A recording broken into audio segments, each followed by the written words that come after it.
Hi, I'm Elizabeth Wetmore, and I'm so delighted to have the opportunity to share my debut novel, Valentine, with you. Set in 1976 in the oil patch city of Odessa, Texas, Valentine explores the aftermath of a vicious crime against a 14-year-old Mexican-American girl and its lingering effects on her, her family, and the women and girls who live in town. The story is told through the voices of 6 characters, among them an old woman who believes she's made all the decisions she's going to make in her life, a young girl whose mother has left town without her, a waitress who's hoping for a better life for herself and her daughter, and a teenaged girl who's struggling not to let one terrible moment define the rest of her life. For all its difficult subject matter, Valentine is a book of hope, and it reminded me again and again as I was writing it of the wondrous and indomitable resilience of the human spirit. These are characters whose lives are a testament to the truth that no matter how afraid we may be, no matter how flawed we may believe ourselves to be or insufficient we are, we have within us the power to behave in courageous ways when the moment calls for it. That's the story I hope I told with these fierce, complicated characters whom I love so dearly. I hope you'll love them as much as I do. From my beautiful city of Chicago to your beautiful country, I'm wishing you good health. Be safe, be well, and I'm looking forward to meeting you. Donc vous l'avez compris, Glory, c'est un roman sur l'Ouest américain. On adore les grands romans de l'Ouest américain, on les connaît, on les a lus. Ce qui est extrêmement intéressant ici, c'est que c'est une femme qui a écrit ce roman, ce qui est assez original, et qu'elle nous donne à lire les voix de celles qu'on n'entend jamais.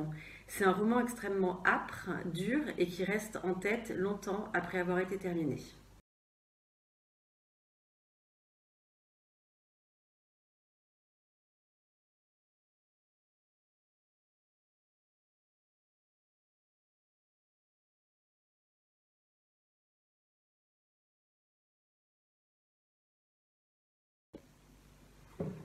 La femme qui reste est le premier roman d'Anne de Rochas, une saga littéraire qui traverse tout le XXe siècle.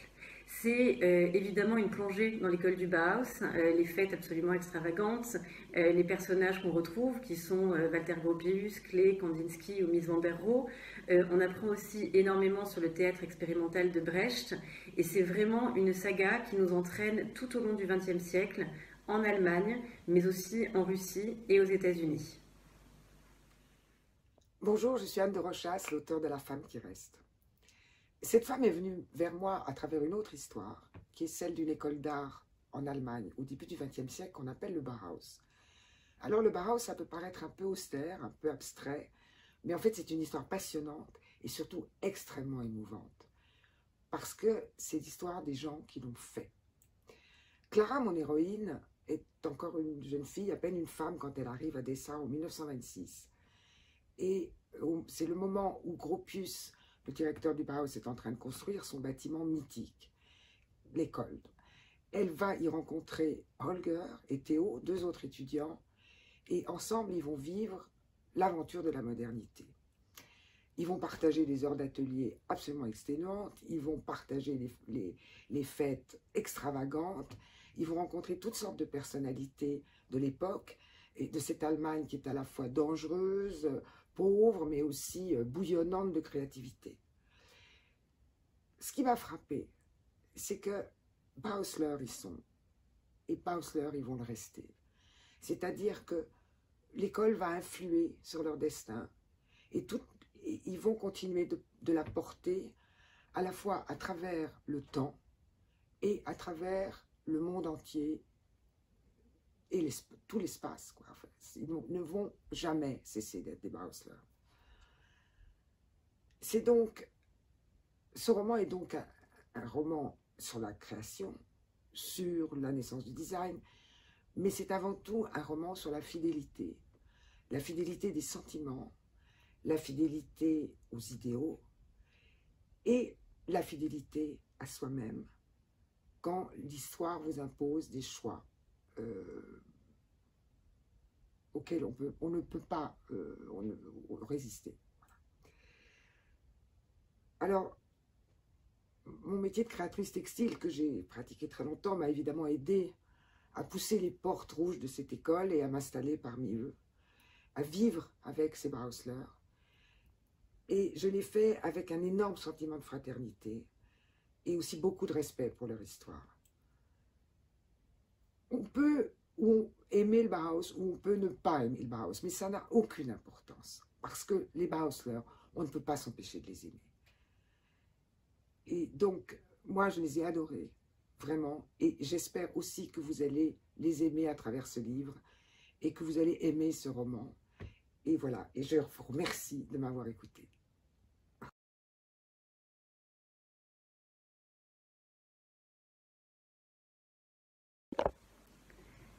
Balèze, c'est le témoignage coup de poing de Kiese Lemon, qui a reçu les plus hautes distinctions aux États-Unis, de la médaille Carnegie pour la non-fiction au titre de récit le meilleur de l'année par le New York Times.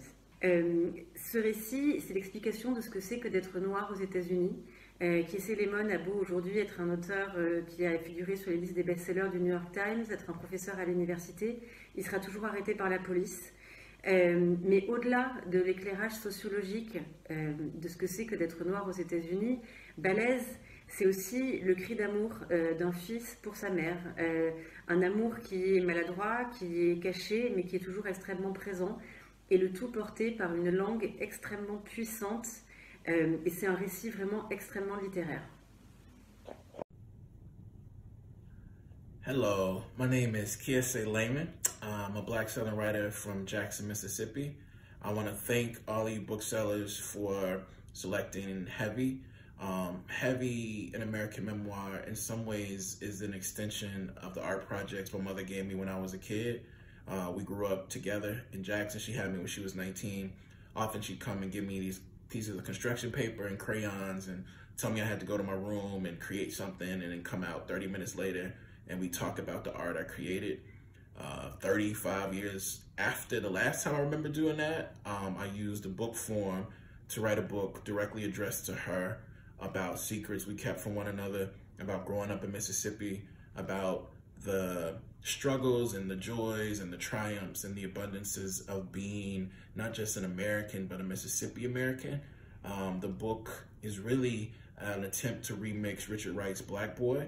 And I wanted to do a lot of what Richard Wright was able to do and some of what I thought he didn't do so well. And I'm just really excited for France to get this book. I'm really excited for the lineage of people from Jackson, Mississippi, particularly artists from Jackson, Mississippi, coming to France and making communities in France, art communities in France. So thank you very much for giving the book a chance.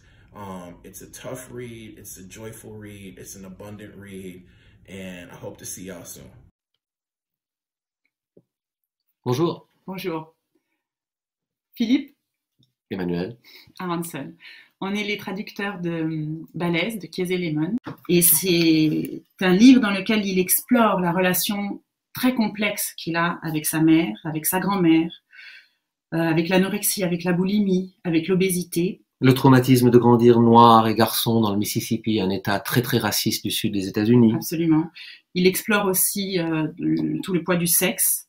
Il explore le pouvoir de l'écriture, l'arme que ça représente et l'addiction au jeu en particulier. Tout ça dans une grande confession, un torrent littéraire absolument bouleversant. Et c'est pour ça, on peut vraiment dire, Emmanuel et moi, que ce n'est pas parce que nous sommes les traducteurs de ce livre que c'est un coup de cœur. C'est un coup de cœur juste parce que c'est vraiment un des livres les plus remarquables que nous ayons lus ces dernières années. On a été bouleversés en tant que lecteur et en tant que traducteur.